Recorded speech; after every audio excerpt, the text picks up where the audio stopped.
तो सरकार और किसानों के बीच बैठक शुरू हो चुकी है। किसानों के 40 नेताओं के साथ सरकार की ये बैठक जारी है। विज्ञान भवन में किसान और सरकारों के बीच में बातचीत चल रही है। बैठक में शामिल होने से पहले कृषि मंत्री नरेंद्र सिंह तोमर ने बयान दिया। उन्होंने कहा कि बातचीत से रास्ता निकलने की उम्मीद जरूर है, लेकिन बातचीत में क्या होगा इसके बारे में अभी नहीं कह सकते। तो बैठक को लेकर भाजपा के प्रवक्ता राकेश टिकैत ने भी बयान दिया। उन्होंने कहा, हमें उम्मीद है कि आज बात बनेगी और आज कानून वापस होगा, किसान भी अपने घर जाएगा।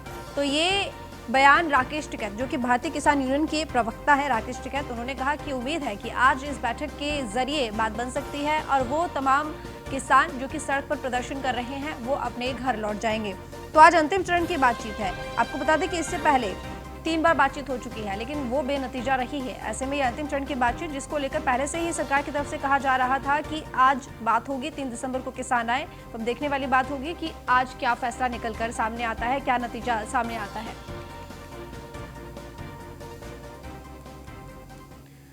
तो गौरव यादव इस वक्त हमारे साथ लाइव जुड़े हुए हैं। गौरव, मैं आपसे जानना चाहूंगी, जिस तरीके से आप अभी थोड़ी देर पहले बात बता रहे थे, जब मैंने आपसे एक सवाल पूछा था कि इस वक्त महापंचायत को लेकर किस तरह की हलचल, और तमाम क्षेत्र से किसान अपने अपने घरों से निकल चुके हैं ट्रैक्टर पर प्रदर्शन करने के लिए और महापंचायत में शामिल होने के लिए। सबसे पहला सवाल यही कि महापंचायत में किस तरह की रणनीति बनाई जा सकती है आगे को लेकर, क्योंकि अभी बातचीत चल रही है सरकार और किसानों के बीच में। अब वो किस तरीके का नतीजा उस बैठक के जरिए सामने आएगा, बातचीत के जरिए सामने आएगा, उसके बारे में फिलहाल तो कुछ नहीं कहा जा सकता, लेकिन महापंचायत का मेन उद्देश्य क्या है?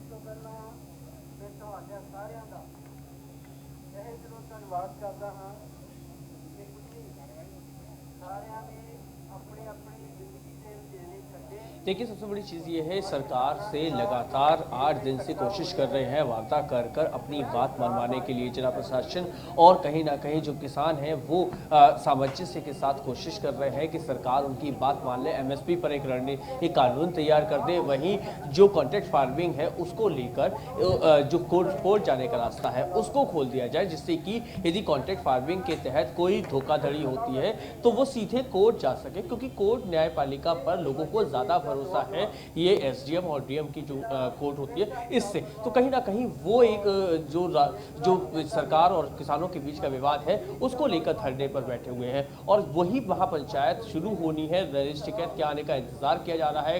किसान यहाँ एकत्रित हैं, अलग अलग शहरों से और किसान बड़ी संख्या में पहुंच रहे हैं, और जैसे ही नरेश टिकैत यहाँ पहुंचेंगे, राकेश टिकैत यहाँ पहुंचेंगे, उसके बाद यहाँ पर महापंचायत शुरू की जाएगी। और सरकार का जो रवैया है, सरकार की जो मीटिंग बैठ रही है, उस मीटिंग में जो लोग जा रहे हैं, जो दल जा रहे हैं, उनके जो डेलीगेशन है उनके साथ भी लगातार संपर्क में है, और उनके आधार पर ये निर्णय लिया जाएगा कि क्या कुछ करना है। यानी कि सरकार के साथ जो वार्ता होगी, उस वार्ता के बीच से ही रिपोर्ट बाहर आएगी, और उस रिपोर्ट के आधार पर यहाँ महापंचायत में डिसीजन लिया जाएगा कि दिल्ली की तरफ कूच करना है, या दिल्ली की बॉर्डर को पूरी तरीके से सील करना है, या अपने घर के लिए वापस जाना है। यानी कि कहीं ना कहीं अभी केवल और केवल नरेश टिकैत और राकेश टिकैत के आने का इंतजार किया जा रहा है। वहीं दूसरी तरफ आप देखें, जो किसान है वो धरने पर बैठे हुए हैं, और जो प्रशासन है उसको कहा गया है कि हाईवे को खाली कराया जाए। यानी कि एक्सप्रेसवे का ये वो पार्ट है, जो दिल्ली मेरठ एक्सप्रेसवे है उसका ये वो पार्ट है जिसको उस किसानों ने सुबह से बंद कर रखा है,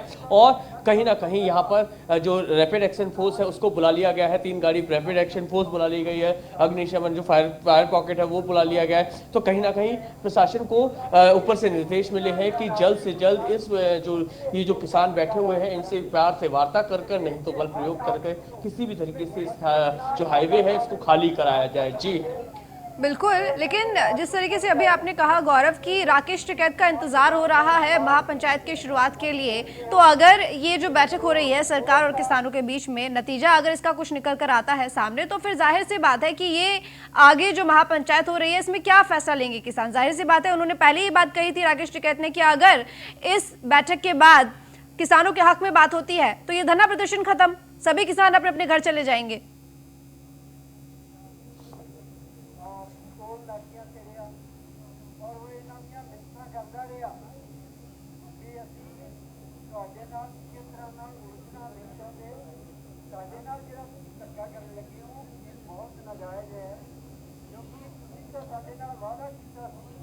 जी बिल्कुल रितु, सबसे बड़ी चीज़ ये है राकेश टिकैत के साथ साथ आज नरेश टिकैत भी यहाँ महापंचायत में पहुँचने वाले हैं और कहीं ना कहीं इस ये जो महापंचायत है इसका कारण ही ये है कि सरकार यदि मान जाती है, सारी बातें मांगे मान लेती है, तो यहाँ से किसान वापस लौट जाएगा और यदि यहाँ पर मांगे नहीं मानी जाती हैं तो एक नई रणनीति तैयार की जाएगी और किस तरीके की वो रणनीति होगी उसको लेकर भी जो किसान है वो वार्ता करेंगे और आपस में एक दूसरे के मत को समझेंगे। यहाँ पर आप देखेंगे जो पीएसी है वो आगे की तरफ आने लगी है, जो प्रशासन है वो लगातार किसानों से बात करने की कोशिश करने लगा है, यानी कि अब प्रशासन बलपूर्वक या प्यारपूर्वक किसी भी तरीके से जो किसान बैठे हुए हैं हाईवे को ब्लॉक करके उन्हें हटाने की वार्ता कर रहा है, उन्हें हटाने की कोशिश करने लगा है। और आप देखेंगे कि यहाँ पर जो एडीएम है, एडीएम सिटी है शैलेंद्र, वो यहाँ पर किसानों के साथ वार्ता करने की कोशिश कर रहे हैं और उन्हें बुला रहे हैं। वहीं दूसरी तरफ जो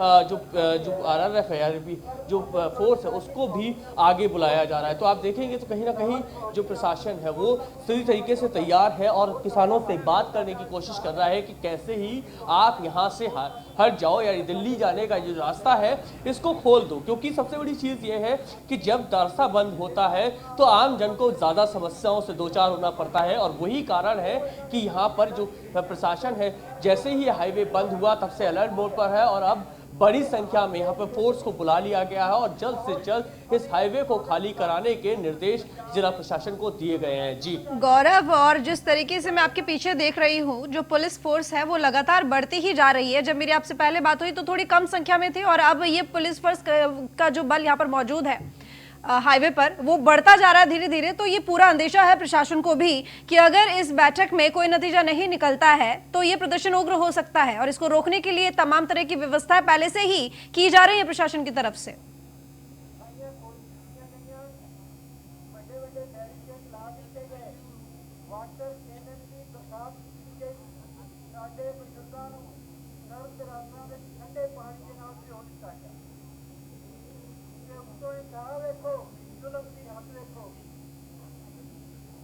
जी बिल्कुल, देखो रितु, सबसे बड़ी पहले चीज है कि जो हाईवे है आप देखेंगे कि हाईवे को ये पूरी तरीके से बंद किया हुआ है और बड़ी संख्या में जो किसान हैं उन्होंने दिल्ली आवागमन को पूरी तरीके से बाधित कर दिया है। अब ऐसे में प्रशासन की पहली जिम्मेदारी बनती है कि महापंचायत जब होगी उसमें जो निर्णय निकलेगा वो बात की चीज है, लेकिन सबसे पहले इस हाईवे को खाली कराया जाए। उसके मद्देनजर ही आप देखेंगे बड़ी संख्या में 4 गाड़ी रिजर्व एक्शन फोर्स को यानी आरआरएफ को बुला लिया गया है और वहीं अग्निशमन यानी कि फायर ब्रिगेड को भी बुला लिया गया है। पहले बात से कोशिश करेंगे और यदि नहीं होता तो फिर यहाँ से अभी इस हाईवे को खाली कराने की कोशिश प्रशासन की तरफ से की जाएगी और हर तरीके से जो किसान है उनको यहाँ से नीचे जहाँ वो पहले 7 दिन से धरना दे रहे थे वहां पर भेजा जाएगा कि आप वहां जाइए, अपना शांतिपूर्ण तरीके से धरना दीजिए और सरकार की जो वार्ता होती है सरकार की वार्ता का इंतजार कीजिए कि वहां जो निष्कर्ष निकलेगा उसके आधार पर अपनी रणनीति तैयार करना। वरना यहाँ पर हम लोग जो प्रशासन है वो लगातार कोशिश कर रहा है कि किसान कैसे ही मान जाए और नीचे चले जाए। जी बिल्कुल ब्रजेश, और जिस तरीके से दिल्ली जाने के तमाम रास्ते बंद करने की सारी कवायद यहाँ पर किसानों ने कर दी है। उन्होंने साफ कहा है कि दिल्ली जाने के सारे रास्ते बंद कर दिए जाएंगे, जो सब्जी फल दूध है वो आगे नहीं भेजे जाएंगे, यानी कि जितनी भी दिक्कतें वो किसान यहाँ पर आम जनता को घेरने की कर सकते हैं, कोशिश कर सकते हैं, जितनी भी परेशानियां उनके सामने खड़ी कर सकते हैं वो तमाम कोशिशें किसानों की तरफ से लगातार जारी हैं। और अगर ये बातचीत बेनतीजा रही तो आगे भी ऐसी ही कोशिशें किसानों की तरफ से की जाएंगी, जिसको लेकर साफ दिख रहा है तस्वीरों में भी कि प्रशासन ने अपनी मुस्तैदी भी बढ़ा दिया। बहरहाल बहुत शुक्रिया आपका तमाम जानकारी के लिए गौरव। ब्रेक के बाद एक बार फिर स्वागत। प्रयागराज में दबंगों को पुलिस का कोई खौफ नहीं, खुलेआम गोली मारने की धमकी दे रहे हैं दबंग। आपसी विवाद को लेकर दबंगों ने धमकी दी तो धमकी देने का वीडियो सोशल मीडिया पर हुआ वायरल और सोराव थाना क्षेत्र के फाफा मऊ का ये मामला है, जहां पर खुलेआम गोली मारने की धमकी किसी मामूली सी बात को लेकर दबंग ने दी। तो प्रयागराज से खबर आपको बता रहे हैं, पुलिस का कोई खौफ नहीं, दबंग को कानून का कोई खौफ नहीं। एक जरा सी बात को लेकर आपसे विवाद में जान से मारने की धमकी, गोली मारने की धमकी दबंग की तरफ से। तो धमकी देने का ये वीडियो भी सोशल मीडिया पर वायरल हो रहा है, जो कि हम आपको दिखा रहे हैं। तो सोराव थाना क्षेत्र के फाफा मऊ का ये मामला है। समझ में नहीं आता कितनी कुर्सी से मार दिए, इतनी गोली ना, इन्हें पिस्टल तोड़ दे भाई। तो अमेठी में दीवार से टकराई बाइक हादसे में एक युवक की मौत, एक घायल को अस्पताल में भर्ती कराया गया। पिकअप को बचाने के चक्कर में यह हादसा हुआ। संग्रामपुर थाना क्षेत्र के बड़गांव के पास की ये घटना है। तो अमेठी में दीवार से बाइक जा टकराई पिकअप को बचाने के चक्कर में, जिसकी वजह से एक युवक की मौत हो गई और एक युवक घायल हो गया। तो संग्रामपुर थाना क्षेत्र के बड़गांव की घटना, जहां पर यह हादसा हुआ। पिकअप को बचाने के चक्कर में एक बाइक सीधे से जा टकराई और उसके बाद एक युवक की मौत हो गई और एक युवक घायल हो गया।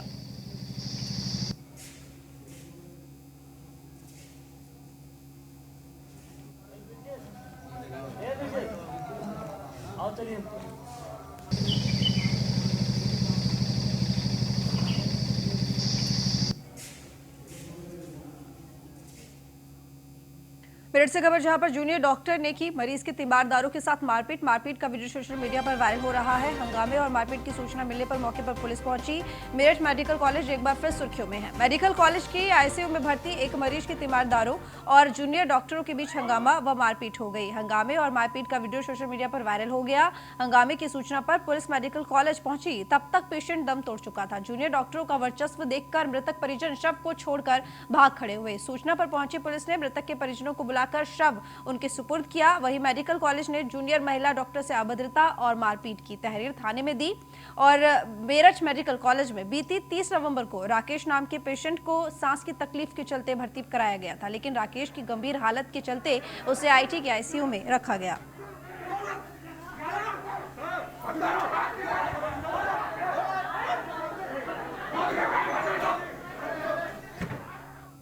तो मेरठ में चोरों को पुलिस का कोई खौफ नहीं। चोरों ने एक घर को निशाना बनाया, घर से नकदी और गहनों पर हाथ साफ किया। पुलिस ने एक चोर को गिरफ्तार किया। मेरठ के जानी थाना इलाके का ये मामला है।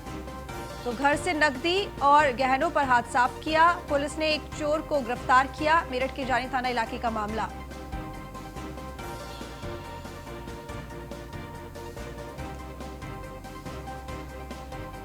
तो मेरठ में चोरों को पुलिस का कोई खौफ नहीं। चोरों ने एक घर को निशाना बनाया, घर से नकदी और गहनों पर हाथ साफ किया। हालांकि एक चोर पुलिस की गिरफ्त में, यानी कि एक चोर को पुलिस ने गिरफ्तार कर लिया है, लेकिन पिछले कुछ दिनों से देखा जा रहा है कि लगातार चोरी की वारदातें सामने आ रही हैं। यानी कि चोरों में पुलिस का और कानून का कोई डर नहीं है। जिस तरीके से चोर रेकी करके उन घरों को शिकार बनाते हैं अपना, जो कि खाली होते हैं या जहां पर लोग नहीं होते हैं, परिवार नहीं होता है, और वहां जाकर हाथ साफ करते हैं। इसी तरह से मेरठ में एक मामला सामने आया है, जहां पर हालांकि पुलिस ने अपनी कार्रवाई में एक चोर को गिरफ्तार कर लिया है।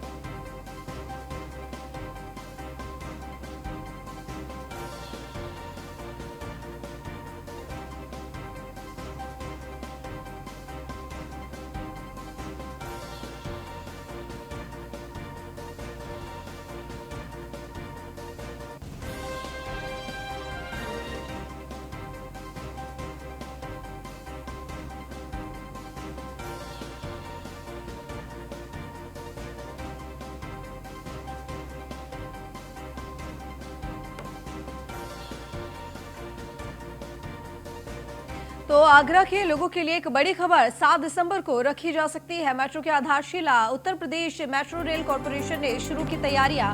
पीएम मोदी रख सकते हैं मेट्रो की आधारशिला। दिल्ली से कार्यक्रम में वर्चुअल संवाद करेंगे पीएम मोदी। सीएम योगी भी शिलान्यास कार्यक्रम में मौजूद रहेंगे। तो टीडीआई मॉल के पास ये आधारशिला रखी जाएगी। पीएसी ग्राउंड में आयोजित होगा शिलान्यास कार्यक्रम। तो आपको बता दें कि प्रधानमंत्री नरेंद्र मोदी इस मेट्रो की आधारशिला रखेंगे। तो 7 दिसंबर को रखी जाएगी आधारशिला। आगरा वासियों के लिए एक बड़ी खुशखबरी कह सकते हैं। तो Uttar Pradesh metro rail corporation ने इसकी तैयारियां भी शुरू कर दी हैं। अब पीएम मोदी इस मेट्रो की आधारशिला भी रख सकते हैं। तो दिल्ली से कार्यक्रम में वर्चुअल संवाद से जुड़ेंगे, वर्चुअल संवाद करेंगे पीएम मोदी। और सीएम योगी भी शिलान्यास कार्यक्रम में मौजूद रहेंगे। टीडीआई मॉल के पास ये आधारशिला रखी जाएगी। पीएसी ग्राउंड में ये शिलान्यास कार्यक्रम आयोजित होगा।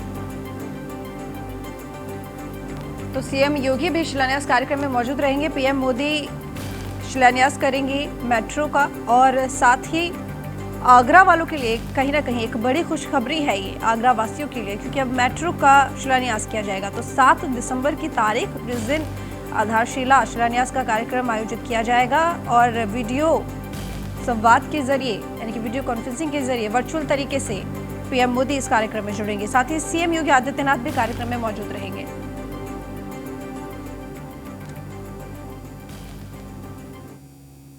तो इस वक्त हमारे साथ चर्चा के लिए जौनपुर के नगर पुलिस अधीक्षक डॉक्टर संजय कुमार जुड़ गए हैं। बहुत स्वागत है आपका न्यूज़ 4 इंडिया पर संजय जी।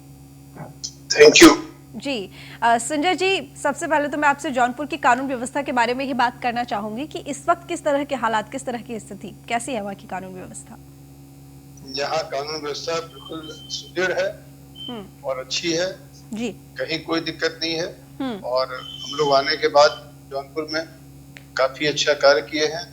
जितने भी बदमाश थे उन सबको पकड़ के हवालात के पीछे किया गया है और लगभग 29 करोड़ की प्रॉपर्टी जो गैंगस्टर एक्ट में अभियुक्त थे उनसे 14 गैंगस्टर एक्ट में पकड़ के बंद किया गया जी, और 29 करोड़ की प्रॉपर्टी जब्त की जी। संजय जी, कानून व्यवस्था की जी पिछले कुछ दिनों से कुछ अभियान चलाए जा रहे हैं जिसकी वजह से जो अपराधी हैं, ये जिस तरीके से देखा जा रहा था कि एक खौफ बना हुआ था उत्तर प्रदेश में अपराधियों का, और पिछले कुछ समय से ऐसे अभियान चलाए जा रहे हैं जिससे इनका सफाया हो सके। तो आपके इलाके में कितना बदलाव आया है? हमारे इलाके में भी जैसे आपने बताया उत्तर प्रदेश में अभियान चल रहा है, हमारा भी अभियान चल रहा है। जो भी बदमाश हैं जो हम लोग के रिकॉर्ड में हैं या वैसे जो पकड़े जाते हैं जो हत्या लूट बलवा के अभियुक्त, सबको गिरफ्तार किया गया है। सबके अगेंस्ट में नियमानुसार गैंगस्टर एक्ट की कार्रवाई की गई है और गैंगस्टर एक्ट में जो उन्होंने अवैध प्रॉपर्टी अर्जित की थी अपने गुंडाइज्म से और भी चीजों से, उन सबको 14 एक्ट के गैंगस्टर एक्ट के तहत जब्त किया गया। प्रॉपर्टी सीज की गई जिसमें उनके वाहन हैं, उनकी मकान हैं, उनके अन्य जो प्रॉपर्टी है उसको जब्त किया गया है और ये लगभग इसका मूल्यांकन 29 करोड़ रुपए है। संजय जी, प्रदेश में अन्य चीजों के साथ साथ छोटी मोटी वारदातें, लूट, हत्या, मारपीट, ये भी कहीं ना कहीं पुलिस के लिए एक बड़ा सिरदर्द होती हैं। आप इनको किस तरह से देखते हैं? देखिए, घटनाएं जैसे ही होती हैं हमारा काम है उसको वर्कआउट कराना और हम लोग तत्काल लग के, कोई भी ऐसा जनपद जौनपुर में घटना नहीं है जो कि वर्कआउट ना हुआ। जो भी अपराधी पकड़े थे, जैसे अपना की गिरफ्तारी हुई, जो उन्होंने लूट किया उस माल की बरामदगी हुई। अभियुक्तों के खिलाफ लूट की धाराओं में औरात भेजा गया और उन्होंने जो इसके पहले भी लूट कर रखी थी और उससे जो उन्होंने प्रॉपर्टी अर्जित की थी, सबका जब्तीकरण की कार्रवाई की गई है 14 गैंगस्टर एक्ट की धारा के। बिल्कुल संजय जी, कोरोना महामारी को रोकने के लिए लॉकडाउन लगाया गया था। ऐसे में पुलिस के लिए एक तरह से सबसे बड़ी चुनौती थी स्थिति को संभालना। तो आपके सामने किस तरह की चुनौतियां आई और कैसे आपने उनका सामना किया? बिल्कुल चुनौतियां आई थी और आपने देखा पब्लिक जौनपुर की बहुत समझदार भी है।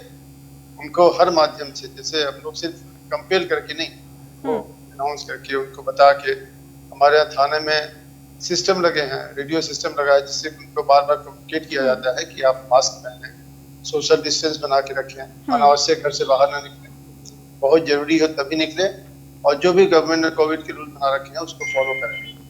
और बार बार ये अनाउंस किया जाता है। सीसीटीवी भी लगाए गए हैं कई चौराहों पे और रेडियो भी लगाए गए हैं जो मुख्य चौराहा है और उससे उनको अनाउंस किया जा रहा है, पढ़ाया जा रहा है, बताया जा रहा है ताकि वो कन्विंस हो और चीजों को फॉलो करें और इस पे काफी हद तक हमें सफलता मिली है। उसके बावजूद भी जो नहीं मानते हैं, जो कोविड के रूल से, उनके हिसाब से उनका चालान किया जाता है। बिल्कुल संजय जी, लेकिन अब जब लॉकडाउन हट गया है तो लोगों की तरफ से, आम जनता की तरफ से बड़ी लापरवाही देखी जा रही है और अगर आप बाजार में जाएंगे तो देखेंगे कि अक्सर लोग वो तमाम कोविड-19 की जो गाइडलाइंस है उनका पालन कहीं ना कहीं करने में अपनी तरफ से लापरवाही दिखा देते हैं। तो इनको रोकने के लिए, आम जनता के लिए, उनको समझाने के लिए, जागरूक करने के लिए आपके क्षेत्र में किस तरीके से काम किया जा रहा है? जी, जैसे कि मैंने पहले भी आपको बताया कि यहाँ जो प्रमुख चौराहे हैं, जैसे हमारे जेसी चौराहा है, वाजिदपुर चौराहा है, अंदर मार्केट में कोतवाली के आसपास एक तिराहा है, जहाँ जहाँ भी संभव है हम वहाँ लाउड स्पीकर लगा के उसमें टेप करके, कभी किसी अनाउंसर के माध्यम से, रिक्शे पे रख के, रेडियो, और हम अनाउंस कर रहे हैं कि आप कोविड के नए नए रूल्स है, नए बदलाव, चूंकि पब्लिक को बहुत जानकारी भी नहीं होती है, तो हम आपके माध्यम से भी और मीडिया के माध्यम से, अखबार के माध्यम से, अपने जो लाउड स्पीकर उसके माध्यम से बीच बीच में हम उनको समझाते रहते हैं कि अब ये रूल आ गया, अभी ये रूल आ गया, अब डिस्टेंस 50 मीटर हो गए, और उनको बात बात समझाते रहते हैं। तो बहुत हद तक इसमें सफलता हासिल होती है, कभी कभी नहीं होती है, तो उसके लिए चालान और समन भी करते हैं। लॉ एंड ऑर्डर को बेटर करने के लिए किस तरह की स्ट्रेटजी आपके हिसाब से और होनी चाहिए, क्योंकि कानून व्यवस्था को और भी ज्यादा बेटर करने की अगर जरूरत है तो ऐसे में किस तरह की स्ट्रेटजी पर काम किया जाना चाहिए, मैं आपसे ये जानना चाहूंगी। देखिए, हम लोगों ने काफी काम किए इसमें, और हमने आपको पहले बताया भी कि जो भी बदमाश है, जो हमारे रिकॉर्डेड रहते हैं, सबके हिस्ट्री शीट खोली जाती है। हिस्ट्री शीट खोलने के बाद हम उनका निगरानी करते हैं कि वो अभी भी क्राइम कर रहे हैं या भी क्राइम से दूर है। अगर क्राइम करते हैं तो उस हिसाब से उनके खिलाफ कार्रवाई की जाती है। जो लोग गुंडाइज्म करते हैं, डायरेक्ट में चालान किया जाता है। हमारे कई प्रावधान है, 110 जी का है। कुछ चीजों को, जो कुछ बदमाश है उनके ऊपर हम सुपरवाइज करते हैं सीओस के माध्यम से। जो एक्टिव क्रिमिनल्स हैं उनको देखते हैं कि उनकी क्या गतिविधियां हैं। अगर गतिविधियां संदिग्ध पाई जाती हैं या किसी गलत अवैध कार्य में लिप्त रहते हैं तो उनके अनुसार निम्नानुसार कार्रवाई की जाती है। ठीक जी, संजय जी बहुत शुक्रिया आपका न्यूज़ वन इंडिया के साथ जुड़ने के लिए। Thank you. तो फिलहाल इस बुलेटिन में इतना ही। देखते रहिए न्यूज़ वन इंडिया।